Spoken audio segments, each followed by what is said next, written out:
itu ini. Jadi kalau di tempat saya itu kebetulan kita filternya dari konsekuensi.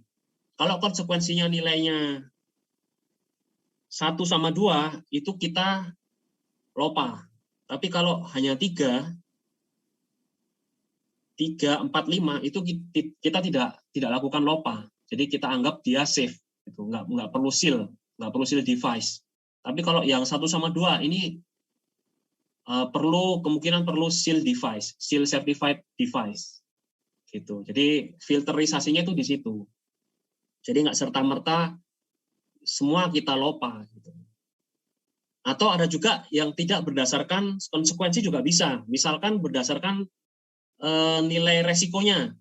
Jadi hanya resiko yang kuning ke atas gitu, medium ke atas itu yang dilopak. Itu ada juga seperti itu. Ada juga yang seperti itu, perusahaan yang seperti itu juga ada. Jadi melihat berdasarkan nilai resikonya juga ada. Gitu. Tapi kalau di tempat saya, kenapa kok konsekuensinya yang dilihat? Karena target mitigatingnya konsekuensi ini beda-beda. Jadi kalau fatality itu 1/1.000.000, kalau cacat itu 1/10.000, kalau major injury itu 1/1000. Nah, kalau 1/1000 itu biasanya sih kalau dihitung-hitung jelek-jelekan ya, itu pakai non seal aja sudah tercapai, gitu. Sudah tercapai ininya, pembagiannya nih loh. Yang pembagian ininya sudah tercapai. Cek target mitigating event likelihood dibagi initiating event likelihood itu sudah tercapai gitu, tanpa adanya tambahan shift itu sudah tercapai. Jadi sudah pakai IPL yang ada itu sudah tercapai. Makanya kita putuskan oke, cukup konsekuensi 1/2 aja yang dilopak. Karena memang target mitigatingnya beda. Nah, ini tadi yang ini ya, ini yang IPL. Ini yang initiating event likelihood. Caranya ngelihatnya seperti itu, bisa dilihat dari historical data. Lalu karena ini LOPA, kita bisa ngambil data yang CCPS. Nah, kalau yang ini yang konsekuensi tadi, yang barusan saya bilang tadi. Ini kan ada konsekuensi 1, 2, 3, 4, 5. Nah, ini kalau di tempat saya, kita ngambilnya yang 1/2 aja. Konsekuensi 1/2 yang di LOPA. Karena target mitigasinya, probability-nya itu tinggi sekali. 1/1.000.000 kejadian. Atau 1/1.000.000 kejadian dalam setahun. Itu kan berarti kan harus dikecilkan kemungkinannya. Tapi kalau yang konsekuensinya 3 itu 1/1000 kejadian gitu. Masih boleh terjadi gitu. Nah, ini kalau di LOPA sebenarnya pembagiannya sudah sama gitu, sudah tidak perlu ada tambahan shift. Nah, kita kan yang perlu kan kita mau cari seal-nya berapa. Gitu. Makanya kita cuma cari yang konsekuensinya tinggi aja. Rank 1 sama rank 2. Gitu. Kalau di BP itu kalau nggak salah beda. BP itu kalau nggak salah dia LOPA lihatnya dari sini, dari nilai resiko. Yang dilihat di sini, daerah sini. Kalau kita yang dilihat sini, daerah sini. Jadi tiap company itu beda-beda. Cara mencari seal determinasi itu beda-beda. Gitu. Nah, kira-kira ada pertanyaan nggak di sini? Ini banyak sih, initiating event tuh banyak sih sebenarnya. Ada regulator fail, pump fail, manual valve fail, cooling water fail, loss of power, banyak jenis-jenisnya. Ini dari HAZOP itu kita list ya paling setidaknya seperti ini sih. Tapi biasanya yang sering dipakai itu yang DCS fail, regulator fail, sama manual valve inadvertently open ini. Yang paling sering dipakai sebagai initiating event. Gitu. Jadi 3 hal itu aja. Oke, jadi ini initiating event, yang ini target mitigating event likelihood. Nah, ini adalah IPL. IPL Independent Protection Layer. Nah, ini contohnya ya, contoh pasif protection layer-nya. Ini ada DAIC. DAIC itu mempunyai seal 2 sebenarnya. Nilai PFD-nya 10⁻². Itu equal dengan seal 2. Terus ini ada underground drain system, itu juga 10⁻². Itu sama dengan seal 2. Restriction orifice pun 10⁻². Tinggi. Tapi ini ada syarat-syaratnya.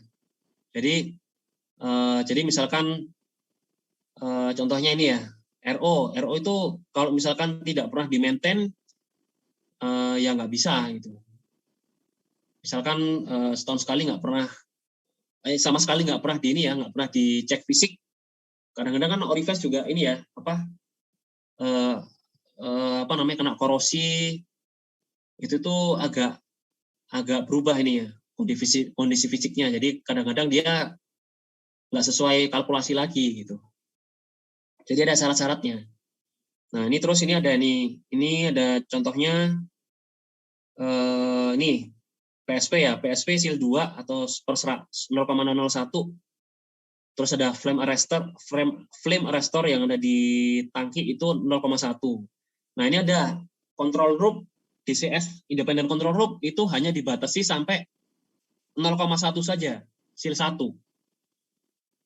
Jadi yang DCS yang di password itu hanya bisa sampai 0,1 saja. Terus ini ada juga nih CRO itu kalau nggak salah reading output ya, sama sih seperti DCS, itu juga dibatasin sampai seal 1 saja. Nah ini untuk PSP itu pun juga ada syarat-syaratnya. Jadi kalau single PSP clean service itu bisa 10⁻², atau 0,001. Tapi kalau plugging service, nah itu tidak bisa dianggap sebagai IPL gitu. Jadi ada ininya, ada syarat-syaratnya di sini. Terus ini kalau PSP double PSP, multiple PSP itu bisa sebagai 10⁻⁻3. Tapi kalau ini PSP tapi yang staggering, kan ada juga tuh PSP yang yang settingnya staggering ya. Jadi staggering tuh set point-nya itu berbeda. Jadi misalkan PSPA itu popping duluan, nanti kalau flow-nya nggak cukup, baru nanti PSP yang B itu popping gitu. Nah itu dibatasin, itu tidak bisa seal 3 tapi seal 2 gitu. Karena ada kemungkinan fail sih. Nah biasanya kalau PSP staggering itu biasanya kalau orifice-nya itu nggak cukup, jadi harus dibuat staggering gitu untuk ngerilis flow-nya. Jadi orifice si PSP-nya itu nggak cukup, biasanya itu baru dibuat staggering.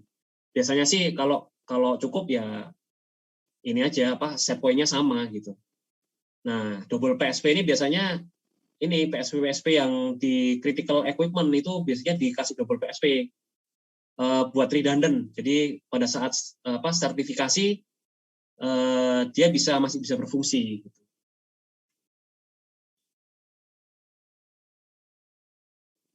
Mau nanya Pak Wikan. Ya gimana? Ini Pak, mengenai tadi nilai dari data CCPS itu kita dapatnya dari mana ya?